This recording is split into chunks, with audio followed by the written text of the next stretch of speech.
أما بعد فيا عباد الله اتقوا الله حق تقاته ولا تموتن إلا وأنتم مسلمون. وقال الله عز وجل يا أيها الذين آمنوا اتقوا الله حق تقاته ولا تموتن إلا وأنتم مسلمون. وقال رسول الله صلى الله عليه وسلم اتق الله حيثما كنت وأتبع السيئة الحسنة تمحها وخالق الناس بخلق حسن.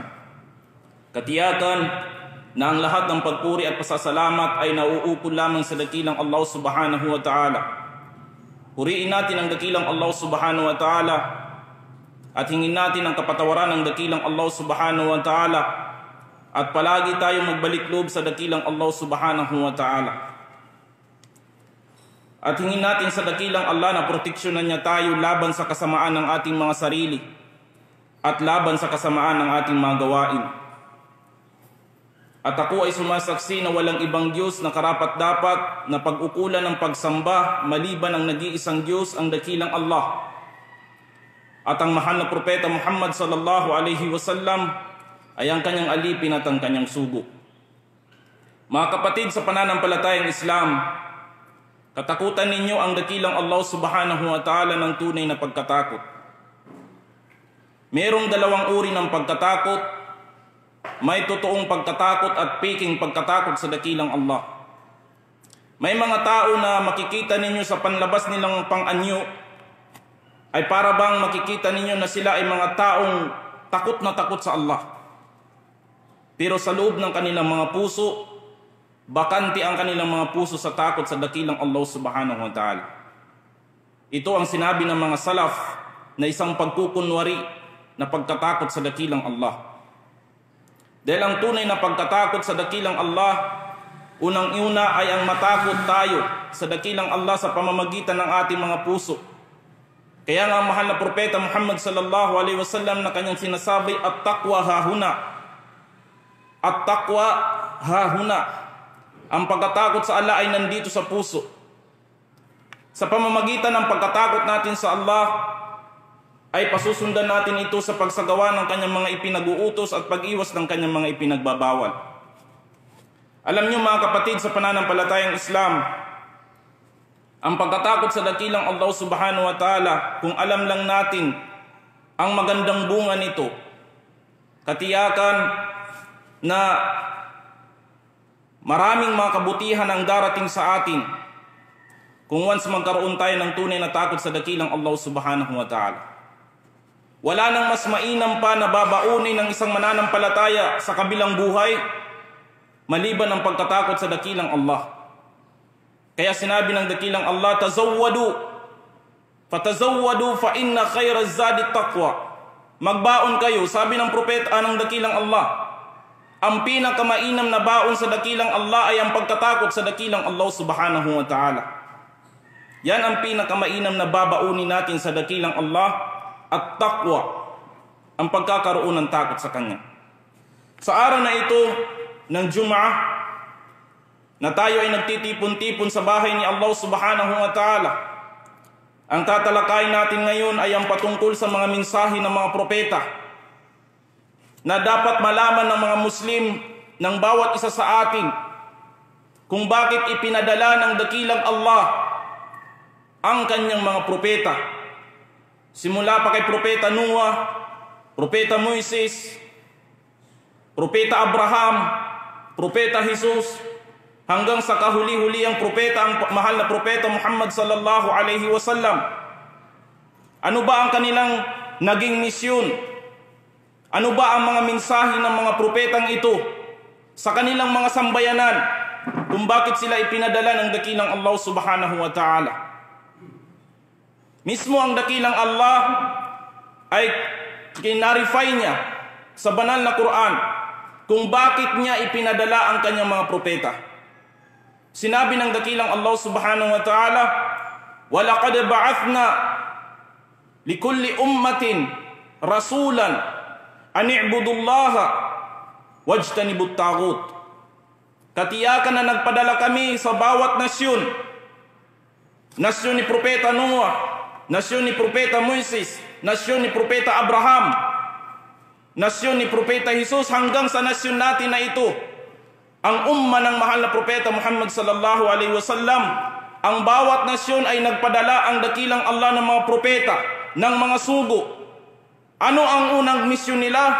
Nasambahin ang nag-iisang Diyos, ang Allah subhanahu wa ta'ala, at iwasan ang pagsamba sa mga Diyos-Diyusan o sa mga ribulto o sa mga demonyo. Ito ang mga naging misyon ng mga propeta. Ang ipaalam sa kanilang nasyon ang kaisahan ni Allah subhanahu wa ta'ala.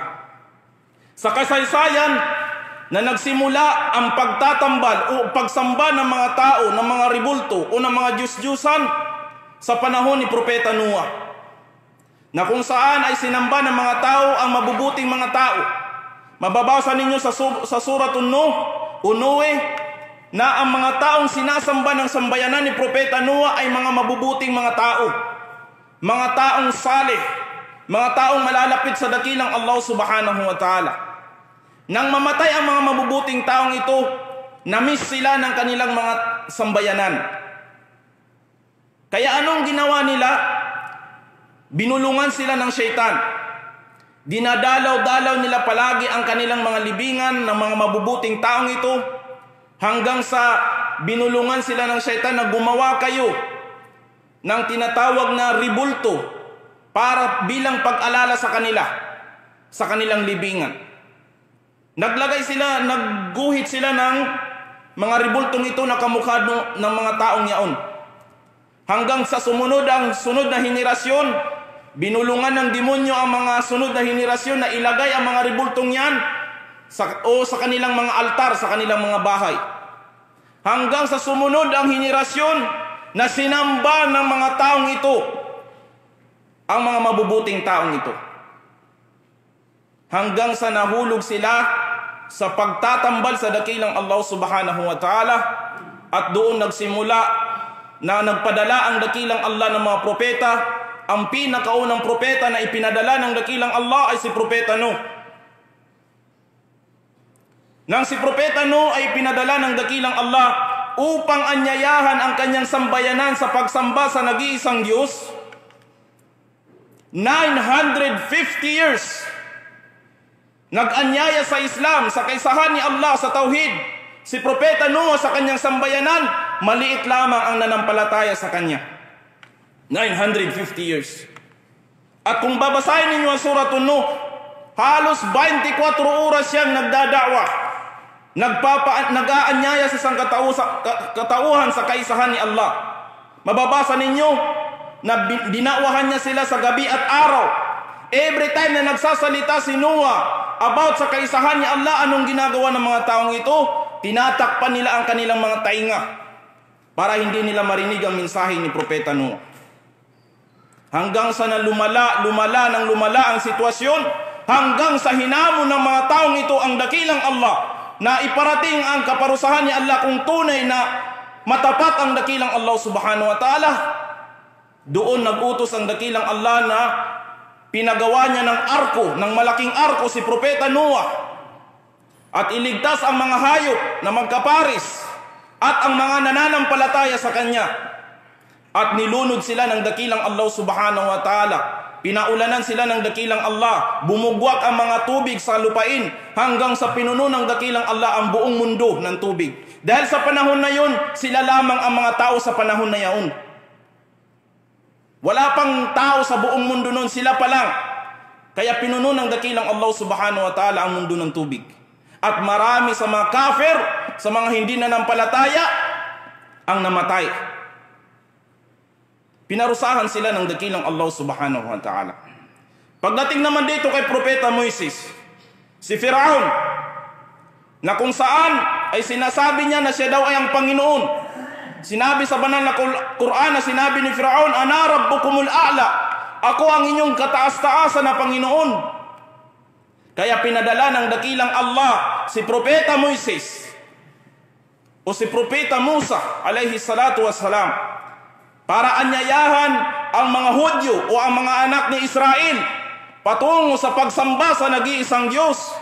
Hanggang si Firaun, na sinasabi niya sa kanyang sarili na siya daw ay Diyos, dahil sa hindi nila pananampalataya, hindi nila pagtanggap sa kaisahan ni Allah, pinarusahan din sila ng dakilang Allah subhanahu wa ta'ala. Hanggang si Firaun ay namatay sa pagkalunod at ang kanyang mga sundalo, pinarusahan sila ng dakilang Allah subhanahu wa ta'ala. Hanggang pagdating dito kay Propeta Jesus alayhi salatu wassalam, na anak ni Maria, na kung saan ipinadala siya sa mga Hudyo o sa mga angkan ng Israel, na kung saan ay inutusan siya ng dakilang Allah na anyayahan ang mga anak ni Israel sa pagsamba sa nag-iisang Diyos. Mismo si Jesus ay sinabi niya sa banal na Quran, na kanyang sinabi, "Inna Allaha Rabbi wa Rabbukum fa'buduhu, hada siratun mustaqim." Katiyakan ng Allah ang aking Panginoon at inyong Panginoon. Sambahin ninyo ang nag-iisang Diyos, ang dakilang Allah. At ito ang matuwid na landas. Yan ang sinabi ni Propeta Jesus, mga kapatid, sa pananampalatayang Islam. Inutusan niya ang kanyang sambayanan, ang angkan ng mga Israel, ang anak ni Israel, na sambahin ang nag-iisang Diyos at iwasan ang pagtatambal sa dakilang Allah. Kaya, kung tatanungin mo ang mga Kristiyano, kung meron bang sinabi sa Biblia nila na prangkang sinabi ni Jesus na siya ay Diyos at sambahin siya, wala silang maibibigay na ebidensya sa inyo. Dahil kailanman ay hindi yan lumabas sa bunganga ng isang propeta na katulad ni Propeta Jesus alayhi salatu wassalam. Kung halimbawa ikaw ang may-ari sa logic ng pamamaraan, kung ikaw ang may-ari ng lupa, ang una na dapat ipakita mo ay ang tinatawag na titulo. Kung ikaw ang presidente ng Pilipinas, kaya mong ipagsigawan na ikaw ang presidente dahil ibinuto ka ng mga tao. Kung pagmamay-ari mo ang isang bagay at meron kang lisensya, meron kang katibayan, yun ay pagmamay-ari mo. Kailanman ay hindi aakuhin ng isang tao ang bagay na hindi sa kanya dahil alam niyang hindi yun sa kanya. Kaya kung sasabihin natin na si Jesus ay Diyos, saan natin makikita, anong ebidensya ng mga taong ito na si Jesus ay Diyos? Wala silang may papakita. Kahit sa mismong Biblia nila, walang sinabi doon na prangka na sinabi ni Jesus na ako ay Diyos at sambahin ninyo ako. Wala silang may papakita. Wala. Hindi katulad sa banal na Quran na kung saan ay prangka at paulit-ulit na sinabi ng dakilang Allah na walang ibang Diyos maliban sa Kanya. Nang si Moises alayhi salatu wassalam, ang Allah, sinabi sa kanya ni Jesus, "La ilaha illa ana." O sinabi sa kanya ng dakilang Allah kay Moises, "La ilaha illa ana, fa'budni wa aqimis salata li dhikri." O Moises, walang ibang Diyos maliban sa akin. Sambahin mo ako, itayo mo ang pagdarasal bilang pag-alala sa akin. Prangkang sinabi ng dakilang Allah na walang ibang Diyos maliban sa Kanya. Ganun yun kasimple, mga kapatid, sa pananampalatayang Islam. Kaya kung iisipin ninyo, libo-libo ang naging relihiyon ng mga tao sa mundo, sa buong mundo ngayon. Pero ito ang tatandaan ng bawat isa sa atin, iisa lang ang Diyos. Ang Diyos ay hindi pwede magkaroon ng anak, hindi pwede maging tatlo. Dahil sinabi mismo ng dakilang Allah, "Qul huwallahu ahad." Sabihin mo, Muhammad, ang Allah ay nag-iisang Diyos. Allahus samad. Ang Allah ay walang pangangailangan. Lam yalid walam yulad. Hindi siya nanganak at hindi siya pinanganak. Walam yakul lahu kufuwan ahad. At wala siyang kahintulad kahit kanino man. Ganito ang katangian ng Diyos. Ang Diyos ay makapangyarihan. Ito ang dakilang Allah subhanahu wa ta'ala. Hindi kailangan manganak ng Diyos. Hindi kailangan makipagtalik ng Diyos sa isang tao o ano pa dyan. Dahil yan ay mga maling paniniwala o maling pananampalataya. Dahil ang nag-iisang Diyos ay wala siyang pangangailangan. Ang Allah, wallahi, kahit sambahin pa natin ang dakilang Allah, kahit pa ang buong mundo ay sumamba sa dakilang Allah, hindi madadagdagan ang kapangyarihan ng dakilang Allah. Kahit pa ang lahat ng tao sa buong mundo ay suwain nila ang dakilang Allah, hindi makukulangan ang kapangyarihan ng dakilang Allah. Yun ay isang ebidensya ng Allah ay walang pangangailangan sa atin. Hindi niya tayo kailangan. Tayo ang nangangailangan sa dakilang Allah subhanahu wa ta'ala. Ganun yun mga kapatid sa pananampalatayang Islam. Kaya nga, ang nag-iisang relihiyon lamang na tatanggapin ni Allah sa kabilang buhay, ito ang relihiyong Islam. Sinabi ng dakilang Allah sa banal na Quran, "Inna ad-dina 'indallahi al-Islam." Katiyakan ang nag-iisang relihiyon sa mata ni Allah ay ang Islam. Wala nang iba. Wala nang ibang relihiyon na idineklara ng Diyos maliban sa Islam. Ano ba ang pagkakaintindi nila sa Islam? Ang Islam ay relihiyon ng kapayapaan. Ang Islam ito ang pagsuko, pagtalima sa kagustuhan at pagpapailalim sa kapangyarihan ng dakilang Allah sa pamamagitan ng pag-iwas sa pagtatambal sa dakilang Allah at pagsagawa ng kanyang mga ipinag-uutos. Ito ang ibig sabihin ng Islam, mga kapatid. Kaya nga maswerte kayo, magpasalamat kayo sa dakilang Allah kung meron ng pinakamalaking biyaya na natanggap ninyo sa buong buhay ninyo. Ito ay yung naging Muslim kayo at ang relihiyon ninyo ay Islam. Dahil mamamatay kayo sa totoong relihiyon na hindi ginawa ng tao, bagkus ito ay gawa ng Diyos na ibinigay niya sa kanyang mga propeta at ipinarating sa atin ang mensahe ng Islam. Wallahi, napakaswerte na ng tao na nasa tamang relihiyon, na nasa tamang gabay at sa nasa matuwid na landas. Ito ang relihiyong Islam. Alhamdulillah, katulad ng nakikita ninyo kanina na mayroong isa tayong kapatid na yumakap sa Islam. Halos linggo-linggo ay may nagsasyahada sa atin dito sa Bacolod City. Ito ay palatandaan na natatagpuan nila ang katotohanan. Nadidiscover nila ang katotohanan patungkol sa nag-iisang Diyos. Ito ang dakilang Allah subhanahu wa ta'ala. Kaya mga kapatid sa pananampalatayang Islam, ang da'wah para malaman natin, hindi ito obligasyon lamang ng mga propeta. Hindi ito obligasyon ng mga ustads lamang, ng mga ulama lamang, ng mga duat lamang. Ito ay obligasyon nating lahat ng mga Muslim na iparating sa kanila ang Islam. Kaya nga napakahalaga sa bawat Muslim na pag-aralan niya ang kanyang relihiyon, na kaya niyang ipaliwanag sa simpleng pamamaraan ang kanyang relihiyon. Halimbawa, kung meron kang nakitang isang Kristiyano na handang makinig sa inyong relihiyon, ipaliwanag mo ano ang Islam, sino ang mga Muslim, sino si Allah, sino ang mahal na propeta Muhammad sallallahu, ano ang katayuan ni propeta Jesus sa Islam. Kasi ang pag-aakala ng mga Kristiyano na mga Muslim terorista, terorismo, ganito ganyan, kasi yun ang nakikita nila sa social media, yun ang nakikita nila sa mga movies, yun ang pag-aakala nila sa mga Muslim. At ang akala ng mga Kristiyano at ng ibang relihiyon na ang mga Muslim ay anti-Christ. Mali. Bagkus tayo ang tunay na nagmamahal kay propeta Jesus. Kasi kahit babasahin nila sa kanilang Biblia, ang pamamaraan ng pagdarasal ni propeta Jesus, tanging ang mga Muslim ang nagsasagawa. Hindi sila. Kung meron mang tunay na nagmamahal kay propeta Jesus, tayong mga Muslim, hindi sila. Dahil tayo ang tunay na sumusunod sa mga ginagawa na pagsamba ni propeta Jesus. Sino ba ang nag-aayuno ng isang buwan? Tayong mga Muslim. Si Jesus ay nag-ayuno din ng 40 araw. Siya ay nagdarasal na nagpapatira pa sa lupa. Naguhugas ng kanyang katawan bago sumamba sa dakilang Allah. Nagdarasal sa dakilang Allah. Tayong mga Muslim ang tanging tunay na sumusunod kay propeta Jesus. At tayo rin mga Muslim ang tunay na nagmamahal sa kanyang ina na si Maria alayhi salatu wasalam.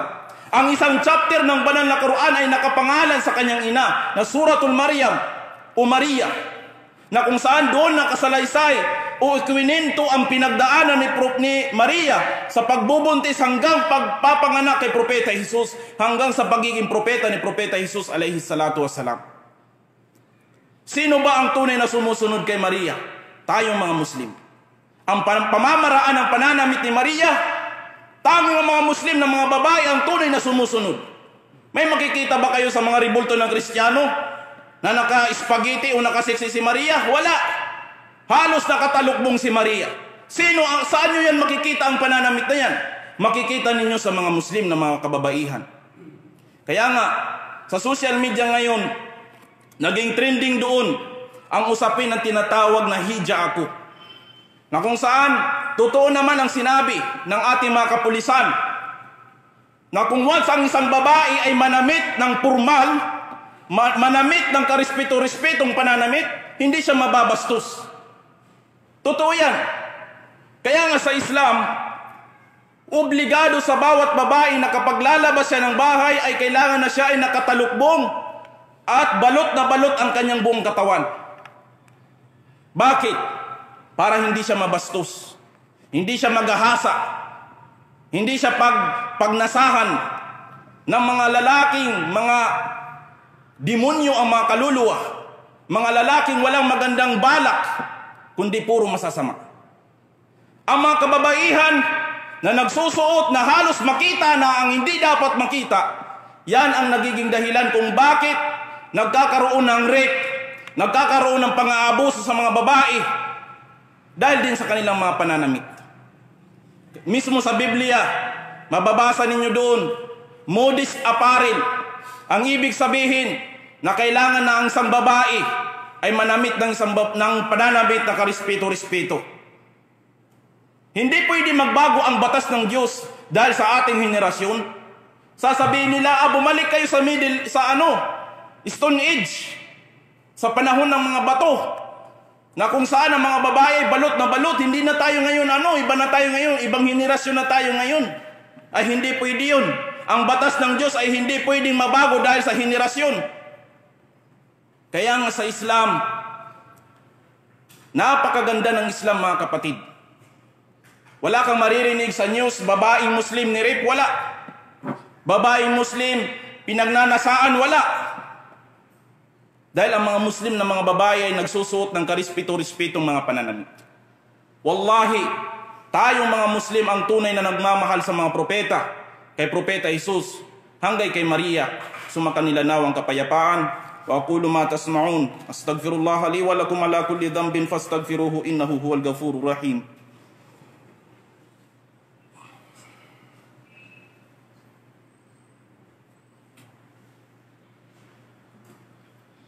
Alhamdulillah, wassalatu wassalamu ala rasulillah. Mga kapatid sa pananampalatayang Islam, ito palagi ang tatandaan natin na lahat ng mga Muslim ay makakapasok sa paraiso. Kahit gaano pa kamakasalanan ng isang tao, hanggat siya ay namatay na isang Muslim, makakapasok pa rin siya sa paraiso. Hanggat siya ay namatay na kumikilala sa nag-iisang Diyos, ang dakilang Allah subhanahu wa ta'ala lamang, halos gawin na niya ang lahat ng kasalanan, huwag lang ang pagtatambal sa Allah, makakapasok pa rin siya sa paraiso. Kaya mga kapatid sa pananampalatayang Islam, ito palagi ang tatandaan natin na kahit man saan man tayo naruroon, buhay natin ang ating pagiging Muslim. Kahit na tayo ay nasa kalagitnaan ng mga kuffar, ng mga hindi mananampalataya, huwag natin kalilimutan na tayo ay Muslim. Huwag tayong sumabay sa kanilang mga bisyo, uso-uso, o ano pa dyan, dahil tayo ay Muslim. Kaya mga kapatid sa pananampalatayang Islam, sa panahon natin na dumarami ang diskriminasyon sa mga Muslim, tinatawag tayong mga terorista, o ano pa dyan ang tawag nila sa atin, huwag kayong magpapa-apekto nito. Simple lang ang solusyon niyan. Ipakita ninyo ang kagandahan ng Islam.